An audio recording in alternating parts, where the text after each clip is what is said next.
시종요일 성경신앙 시청자 여러분 안녕하십니까. 현월TV 현월입니다.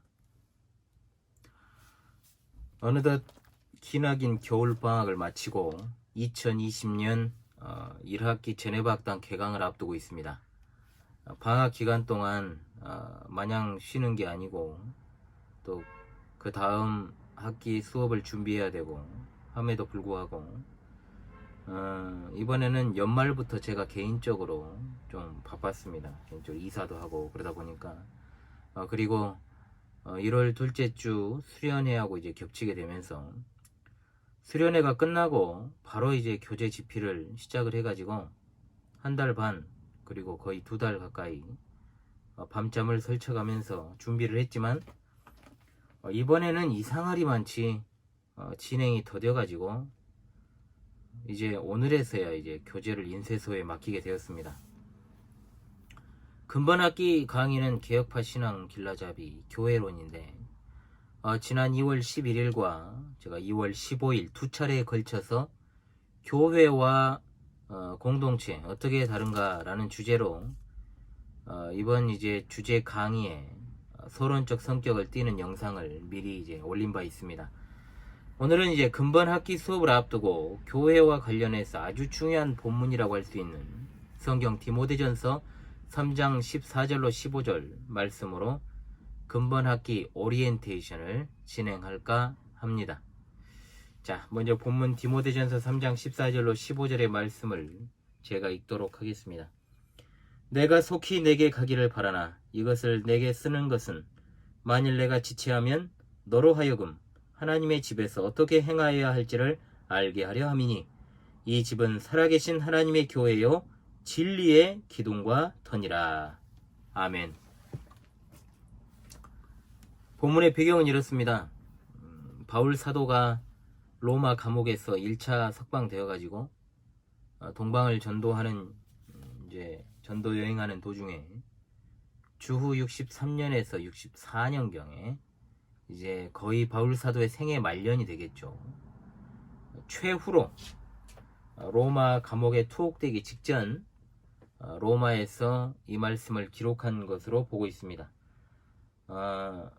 바울 사도는 속히 에베소로 돌아가기를 기대하면서도 복음 전도의 일로 다소 지연될 가능성을 감안해가지고 믿음의 아들인 젊은 목회자 디모데와 그리고 온 성도들로 하여금 하나님의 집인 교회에서 어떻게 행해야 할지를 교훈하고 있는 내용이 되겠습니다. 그러므로 디모데에서는 목회를 위한 교과서, 주로 목회 서신이라고 분류를 합니다만 목양받는 성도들의 교과서도 되는 것이죠.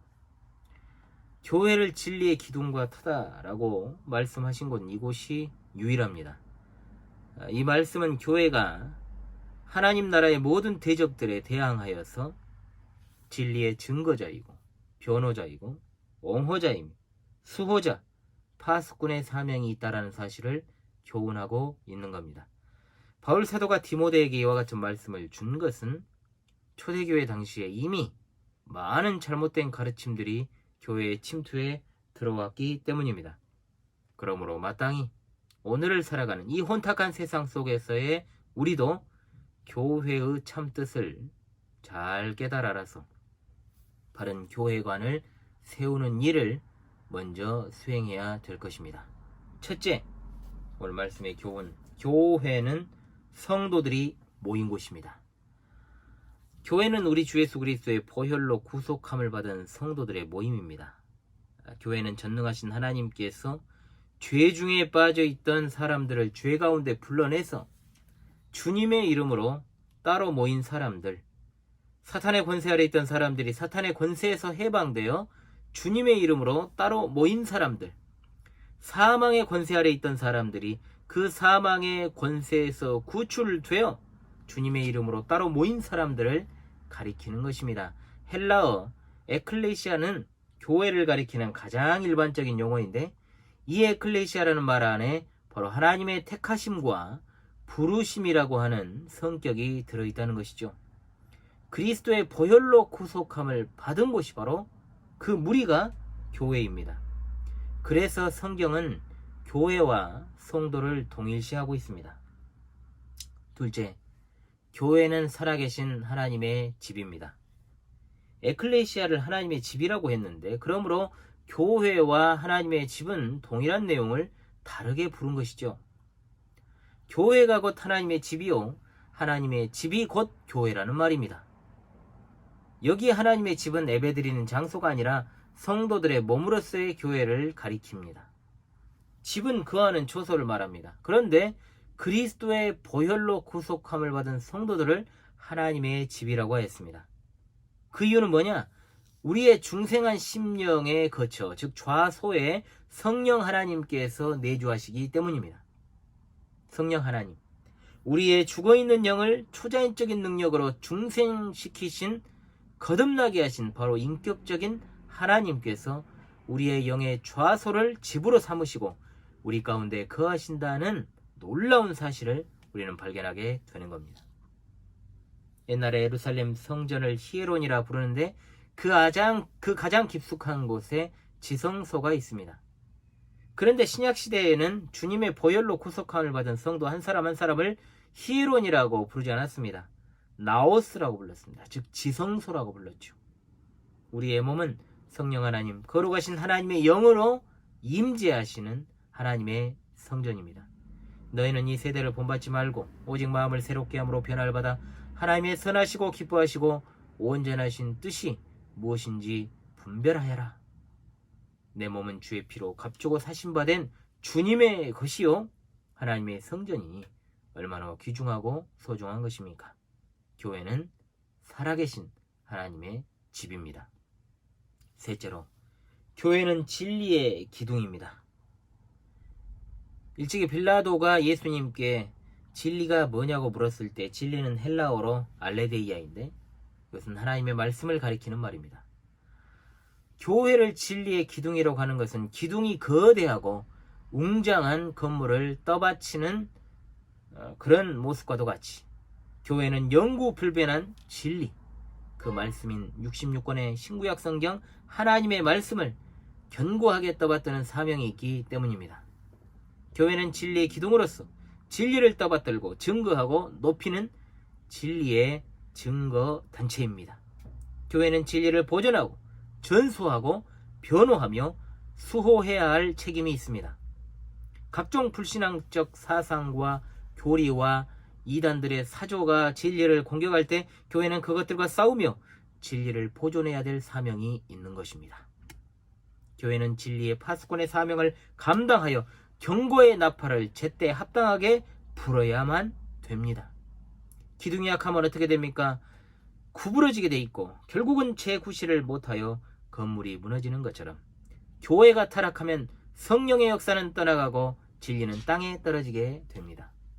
진리의 기둥인 교회를 견고하게 세워나가야 할 것입니다. 네 번째로, 교회는 진리의 터입니다. 터라는 말은 견고하고 튼튼한 것을 그 특성으로 합니다. 터는 정말 중요하죠. 집안이 중요한 것처럼 건물이 와해되지 않도록 고정을 시키는 역할을 합니다. 견고한 터 위에 집을 세웁니다. 교회는 견고한 진리의 말씀 위에 세워져야 하는 것입니다. 아무리 좋은 건축 자재를 사용한다고 할지라도 건축할 때 터를 견고하게 하지 않으면 반드시 건물이 기울어지고 무너집니다. 우리 주님께서 말씀하시기를, 그러므로 누구든지 나의 이 말을 듣고 행하는 자는 그 집을 반석 위에 지은 지혜로운 사람 같으리니 비가 내리고 창수가 나고 바람이 불어 그 집에 부딪히되 무너지지 아니하나니 이는 주초를 반석 위에 놓은 까닭이요 모래 위에 지은 집은 비가 내리고 창수가 나고 바람이 불어 그 집에 부딪힘에 그 집의 무너짐이 심히 크다라고 말씀하셨습니다. 진리의 터 위에 세워진 것이 아닌 인간의 이해관계나 어떤 특정인의 능력에 의해 세워진 곳은 예배당 건물이 아무리 웅장하고 사람이 많을지라도 그것은 결코 튼튼하고 견고한 것이 아닙니다. 제가 담임하는 광주 신실한 교회가 비록 규모 면에서는 작을지라도 진리라는 터 위에 세워졌으므로 든든합니다. 교회는 진리의 터라는 사실을 반드시 믿읍시다. 마지막 다섯째입니다. 교회는 진리의 방파제인 줄로 믿습니다. 진리의 터라는 말에 있어서 터라는 단어가 다른 의미가 하나 더 있습니다. 그것은 바로 방파제 또는 요새라는 뜻입니다. 방파제는 폭풍이 엄습할 때 포구 안에 있는 배들을 보호하고 마을을 지켜주는 역할을 합니다. 지금은 이제 방파제로 세워진 곳에 테트라포트라고 하는 것이 있죠. 여러분 큰 이제 돌을 무더기를 보셨을 겁니다. 요새는 적군이 맹렬하게 공격을 해도 난공불락으로 견고하게 방어하는 것처럼 교회는 진리의 방파제요 진리의 요새로서 온갖 이단 사조와 자유주의와 그릇된 신비주의와 오늘날의 IMT 세력들, 품의 세력들의 사악한 사상 등에 대하여 견고하게 진리를 사수하는 사명을 가지고 있습니다. 오늘날 이 시대는 기독교 역사상 그 유래를 찾아볼 수 없을 정도로 심각한 영적 도덕적 타락이 만연해 있는 실정입니다.